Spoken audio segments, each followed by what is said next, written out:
Unknown unknowns. Well, unknown unknowns leap at you from places that you wouldn't expect. Because otherwise you would have planned for the damn things. So they're the things that are always like poking their beak up at you when you least expect it. They're just like, say, serpents in the Garden of Eden. That might be one way of thinking about it. You can't keep the damn snakes out of the garden. And that's because you can't make a bounded area and keep the complexity out of it. The complexity always sneaks back in. Try protecting your children from the internet, for example. You can't make a bounded circumstance and get rid of all the complexity. It always comes sneaking back in. So what would be an unknown unknown? This is a good one. Here, you have an intimate relationship. You've had it for 10 years. You trust your partner. So what does that mean? You know where you are. You know who you are. And you have a pretty good idea of where you're going. And then one day you'll find out that your partner has been cheating on you, not with one person, but with 3 people. And for the whole 10 years. Well, hypothetically, that comes as a shock. Although you may have ignored many intimations that such might be the case. Irrelevant. Let's say it comes as a shock. Well, what happens to you? Well, you don't know where you are.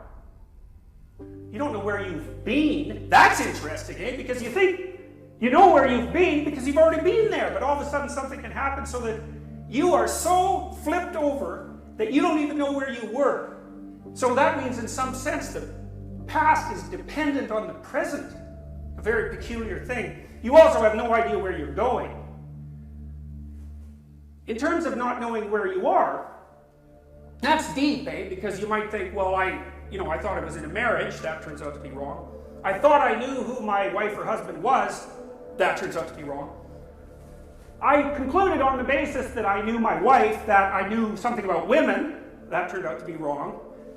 I thought I was in a relationship with someone I could trust. That is wrong. I don't know enough about trust. I'm obviously too gullible. And so what that does is throw virtually everything that's ever happened to me in severe doubt, right? That's the emergence of chaos.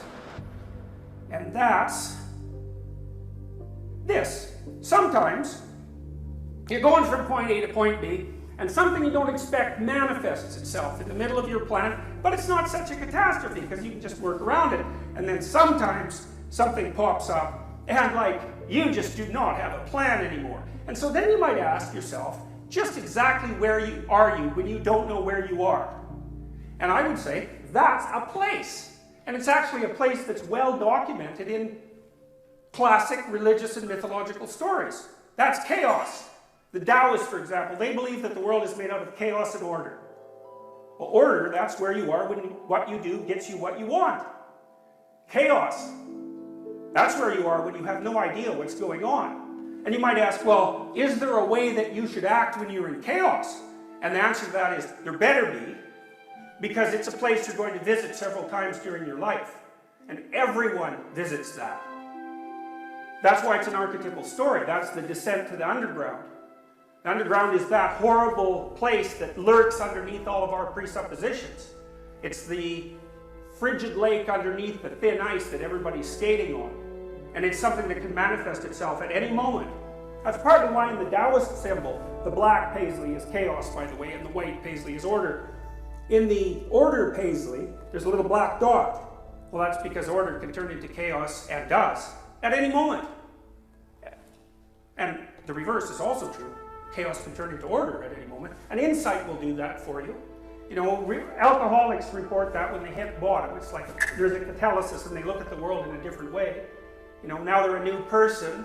They're back from the underground. They've risen from the dead, so to speak.